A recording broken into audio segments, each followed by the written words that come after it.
Bienaventurados los mansos, porque ellos recibirán la tierra por heredad. Mateo 5:5. Pues ese es el tema del día de hoy, pero permítanme hacer un breve repaso de lo que hemos visto hasta ahora. En el Sermón del Monte, Jesús describió una progresión sine qua non entre una bienaventuranza y la siguiente. Cada bienaventuranza es una condición necesaria para que la siguiente bienaventuranza ocurra.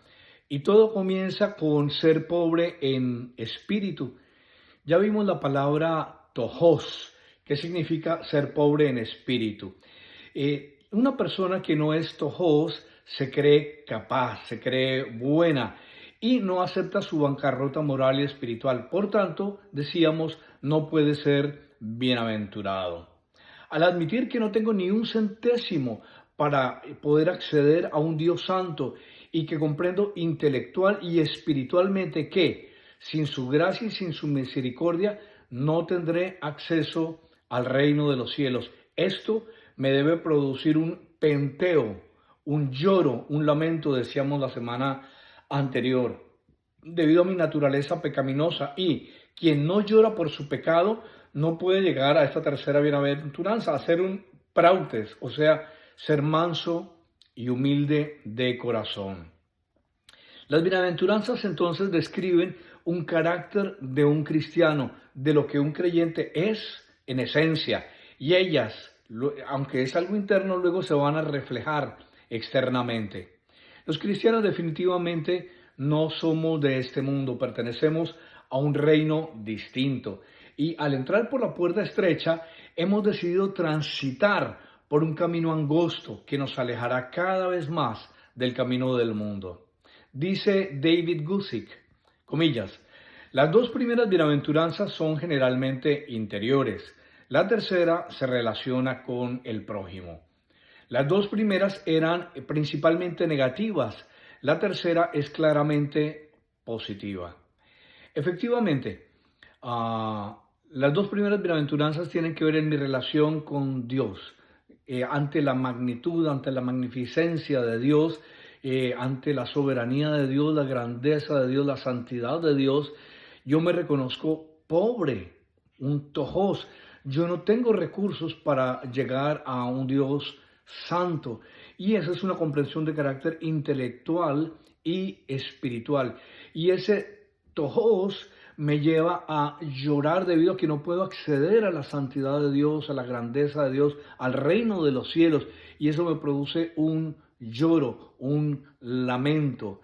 Y estas dos bienaventuranzas tienen que ver en mi relación con el Señor. Es fácil reconocer que soy pobre en espíritu ante Dios. Pero aquí en esta tercera bienaventuranza el Señor aprieta un poco las tuercas y nos deja ver que es complicado la tercera bienaventuranza, porque ya no es solamente mi relación con Dios, sino ahora es mi relación con los demás. Yo declararme un miserable, miserable de mí ante Dios, declararme pobre, declararme pecador ante Dios, digamos que es natural para un creyente. Incluso yo mismo puedo confesar que soy un pecador, yo mismo puedo decir, oh sí, yo soy un ladrón, yo soy un mentiroso, yo soy un adúltero, yo soy un fornicario, yo soy un tramposo, yo soy un mentiroso, lo que sea. De pronto porque estoy compungido de corazón y reconozco mi pecado, pero también para que los demás crean que yo soy humilde o soy una buena persona, entonces ante ellos digo que tengo X o Y pecados. Pero cuando tú u otra persona viene a mí y me dice, tú eres un mentiroso, o tú eres un ladrón, o tú eres un orgulloso, eso sí no lo acepto. Incluso hasta le puedo decir, más mentiroso será tu abuela, porque no permito que otros vengan a decirme lo que yo realmente soy. Y entonces ahí opera esta tercera bienaventuranza. Bienaventurados los mansos y los humildes, porque ellos heredarán la tierra. Se complica la cosa. Entonces, hoy exploraremos el significado de esta bienaventuranza y la veremos en dos jornadas. El día de hoy, que significa ser manso y humilde, la definición de manso y humilde, y la próxima semana, si el Eterno lo permite, veremos cómo podemos aplicar esta bienaventuranza. Hoy abordaremos entonces el tema de la bienaventuranza en la historia, y en nuestra cotidianidad. La próxima semana entonces veremos cómo es que esta bienaventuranza trae descanso y cómo es que los bienaventurados poseerán la tierra. Digamos en primer lugar cuál es el significado de la mansedumbre. Y para definir mansedumbre es una palabra complicada de definir en el idioma español. Entonces vamos a ver lo que no significa mansedumbre. También veremos las antípodas de lo que es la mansedumbre y posteriormente veremos una definición sencilla de mansedumbre. ¿Qué no es mansedumbre?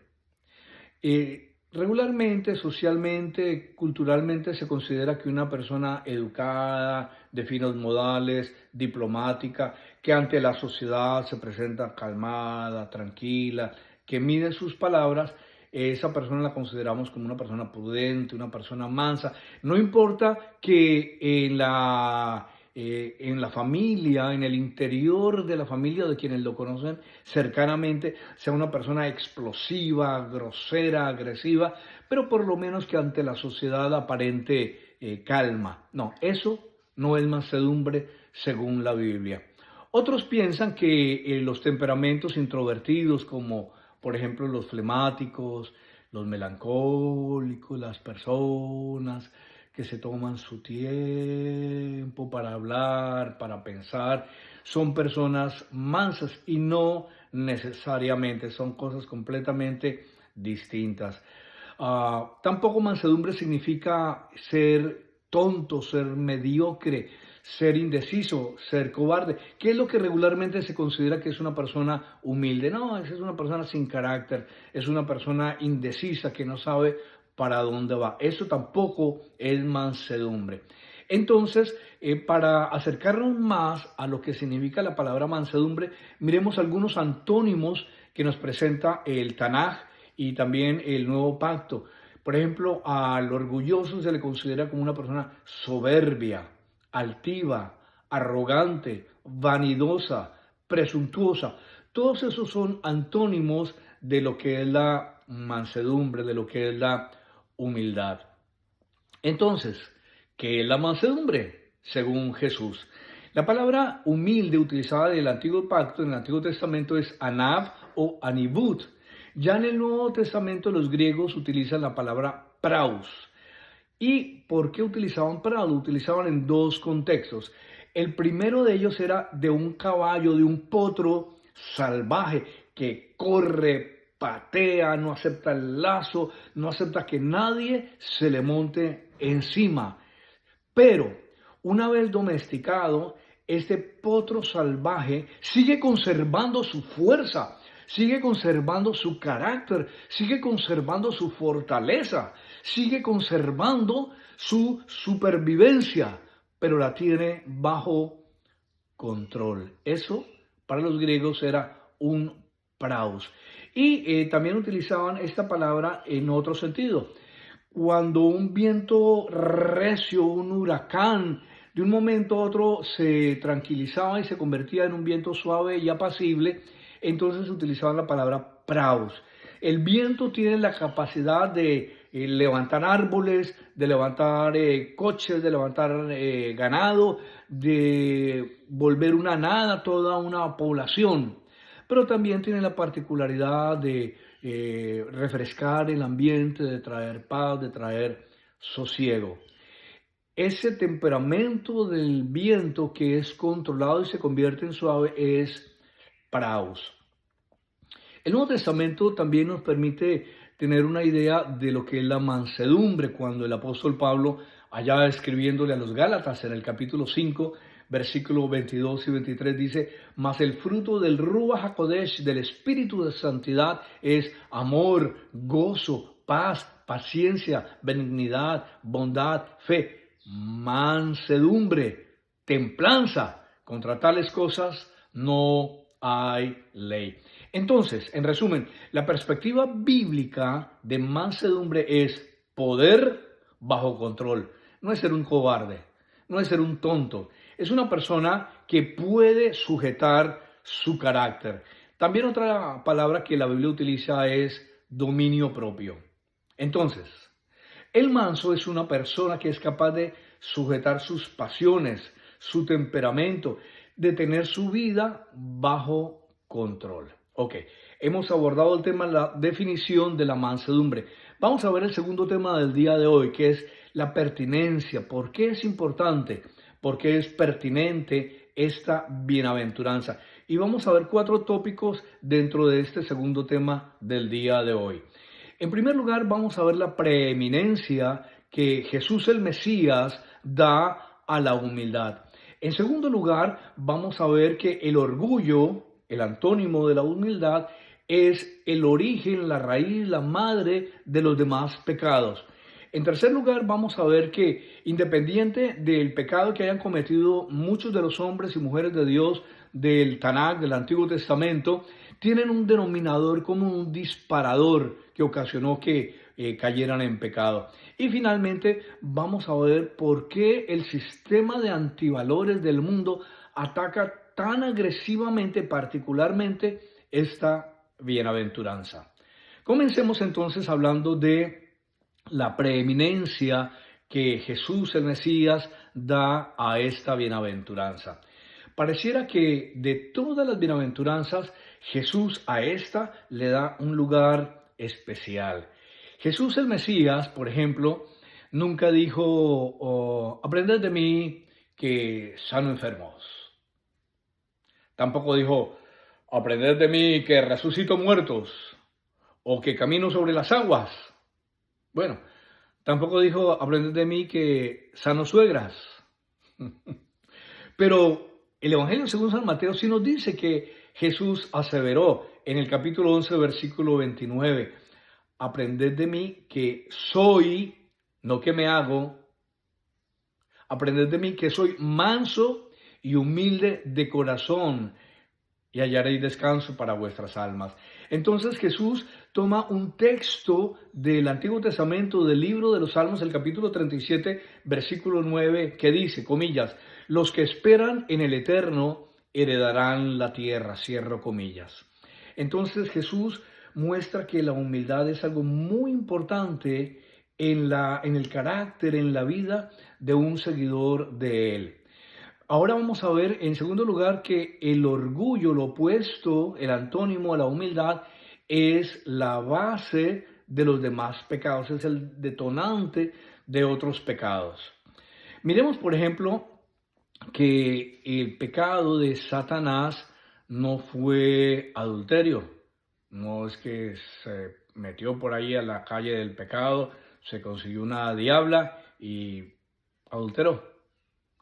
Tampoco fue que llegó armado al banco del cielo, enmascarado, y robó el banco del cielo. Ni tampoco era que se metió en un lugar donde nadie lo viera, ¿verdad?, a mirar pornografía. No, el pecado de Luzbel no fue ese. Fue orgullo que degeneró en rebeldía y su posterior expulsión del cielo. Regularmente se utiliza el texto de Isaías 14 para decir, y también de Ezequiel 28, que esos textos muestran cómo Luzbel fue expulsado del cielo debido al orgullo y se convirtió en Satanás, en Lucifer. Pero tenemos que ser honestos con el texto. El texto se refiere en primer lugar al rey de Babilonia, no a Luzbel.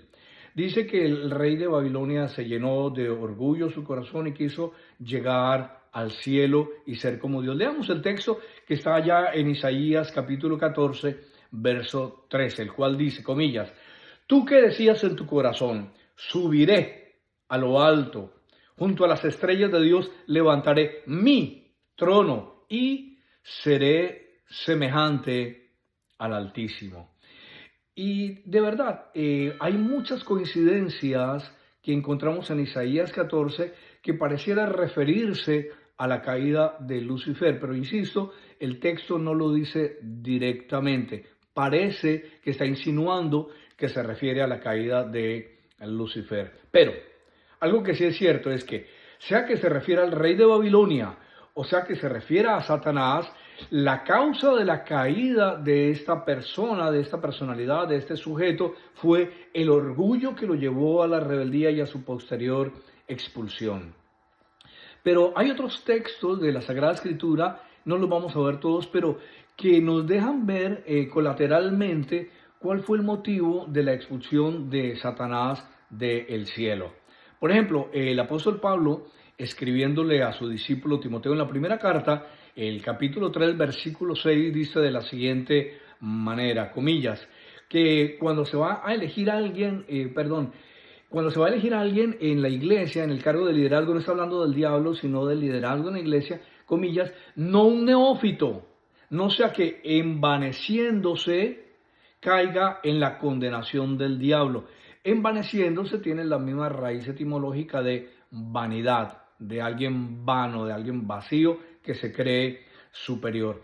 La caída del diablo fue que se envaneció y cayó en la condenación del diablo. Aunque está hablando del liderazgo en la iglesia, marginalmente nos deja ver cuál fue el motivo de la caída de Lucifer.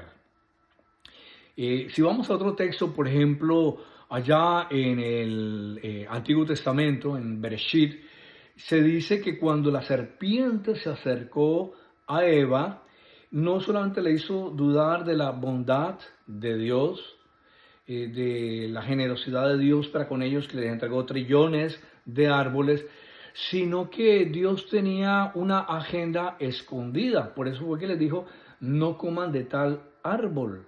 Ustedes pueden comer de trillones de años que son de árboles que son de ustedes, pero el arbolito que está allá en la esquina, ese no me lo toca, no van a comer del fruto de ese árbol.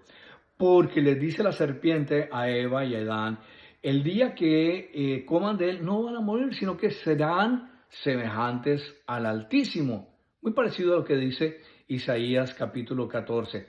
Entonces el diablo estaba incubando en el corazón de Adán y Eva el pensamiento no solamente de que Dios no es bueno, sino de que ellos también pueden llegar a ser como Dios, no solamente simples personas, en ese momento no eran mortales, pero simples individuos que podrían llegar a la divinidad, a la perfección, al tener control de todos los trillones de árboles, más el arbolito que está en medio del huerto. Seréis como Dios. También, si miramos cuál fue la razón de la caída de diferentes líderes y siervos del Señor en la palabra, en las escrituras, vamos a encontrar un común denominador, ya lo he dicho. Pecados diversos. Vamos a encontrar, por ejemplo, falta de fe, vamos a encontrar duda, vamos a encontrar negación de la fe, vamos a encontrar adulterio, vamos a encontrar mentira, como el caso de Ananías y Zafira. Vamos a encontrar a don Pedro quitándole la oreja a Malco. E incluso vamos a encontrar asesinatos, pecados tremendos de personajes bíblicos. Pero todos estos pecados tienen un común denominador y es el orgullo. Yo puedo. Sí, yo pequé, pero yo voy a llamar a Urías, Eteo, a que se quede en la casa de él y de esa manera cubro el pecado, nadie se va a dar cuenta porque yo soy muy inteligente, yo soy muy sabio, yo soy el rey, yo tengo dinero, pensó David, y nadie se va a dar cuenta. Pues precisamente eso es el orgullo, el creer que yo puedo, que no necesito de Dios para ninguna cosa. Entonces ese es un patrón, esa es una constante que encontramos en todos los pecados narrados en la Sagrada Escritura, que conducen a un pecado posterior. Por eso estamos hablando del tema de la pertinencia de la humildad, de este tema, de esta bienaventuranza. Porque ser humildes es básico para poder ser bienaventurado. Si yo no soy humilde, voy a generar muchos problemas, muchos conflictos, no solamente en mi vida, sino en la vida de otras personas. Y lo digo por mi propia experiencia. Ningún creyente es ajeno, es inmune a la tentación. Desde niños hasta ancianos, todos podemos ser tentados. Encontramos a niños de 3 años, los labios manchados de chocolate, las manos manchadas de chocolate, la blusa manchada, la camisa manchada de chocolate, y la mamá le pregunta, Juanita, ¿quién se comió las galletas de chocolate? Y la niña responde, guau, guau, el perro. No importa qué edad, no importa religión, no importa condición, no importa sexo, no importa nacionalidad, no importa ubicación en el tiempo o en el espacio. Ningún creyente es inmune a la tentación. Todas estas personas que hemos mencionado, y me incluyo, en algún momento o en muchos momentos hemos bajado la guardia, nos hemos creído fuertes, ellos se creyeron fuertes, se descuidaron y llegaron a ser arrogantes y cayeron en pecado. De hecho, el apóstol Pablo en el Nuevo Testamento, en 1 Corintios, el capítulo 10, el versículo 12, dice de la siguiente manera, comillas, el que crea que está firme, el que se crea el que crea que es firme, mire que no caiga, cierro comillas. Entonces debemos estar atentos al orgullo, porque como diría alguien, es como el mal aliento que alguien puede tener en su boca. El último que se da cuenta que tiene mal aliento es el que lo posee. Lo mismo pasa con el orgullo y con la arrogancia. Incluso hay personas que dicen, bueno, yo afortunadamente, yo soy humilde, yo soy orgulloso de ser humilde. A eso la Biblia le llama vanagloria. Muy bien, vamos terminando el día de hoy y vamos a ver a continuación el último punto, el feroz ataque del mundo en contra de las bienaventuranzas, pero en particular hacia esta tercera bienaventuranza, los mansos y humildes de corazón. ¿Qué hemos dicho hasta ahora? Primero dijimos cuál era el significado de la palabra y del concepto bienaventuranza a la luz de la Sagrada Escritura. Luego, el siguiente punto fue la pertinencia, la importancia de esta bienaventuranza dentro del contexto de la Sagrada Escritura. Vimos que Jesús coloca a esta bienaventuranza en un lugar importante. En segundo lugar, vimos que lo opuesto a la humildad, el orgullo, es la madre de casi todos los pecados. Posteriormente vimos que había un común denominador, un patrón en casi todos los pecados que habían cometido las personas en el Antiguo y en el Nuevo Testamento, que era el orgullo, y eso desencadenaba otra serie de pecados. Ahorita vamos a ver entonces el último punto, que es un ataque feroz del mundo y de la cultura en contra particularmente de esta bienaventuranza. Los antivalores de nuestra cultura son la antípoda de las enseñanzas de Jesús de Nazaret. Por ejemplo, en el pasado hubo un filósofo agnóstico llamado Protágoras, griego, y él tenía un término para definir lo que era básicamente el hombre, le llamaba homo mensura, donde el hombre es principio y fin de cualquier decisión, de cualquier argumento. El hombre es como un Dios, el hombre es la medida del hombre. Yo al final de cuentas decido qué es verdad para mí y se relativiza de ahí en adelante todo lo demás. Posteriormente, el filósofo prusiano Friedrich Nietzsche no solamente odiaba las bienaventuranzas y las ridiculizaba, dudaba de las intenciones del que practica estas virtudes y entonces plantea una negación del sentido y de la existencia. La vida no tiene sentido.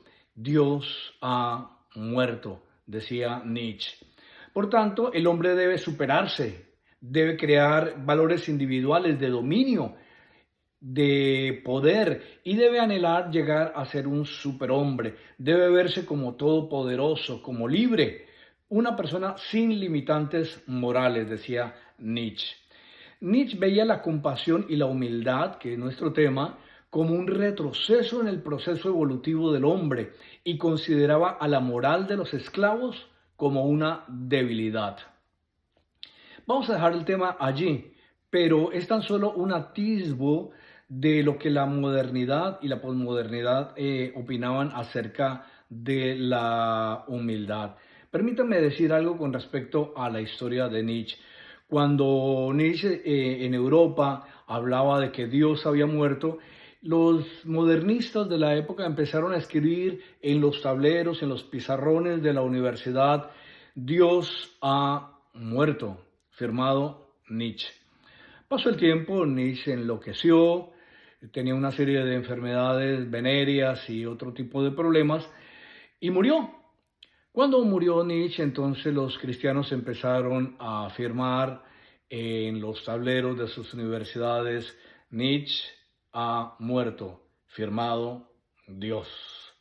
Dios es el Señor de la historia. No podemos servir a dos señores. Recordemos la parábola del fariseo y el publicano. El fariseo decía: yo puedo, yo soy, yo sí puedo hacer las cosas. Mientras el publicano se consideraba tojos y un pobre en espíritu y lloraba por su condición y se colocaba bajo la autoridad de Dios como un potro domado.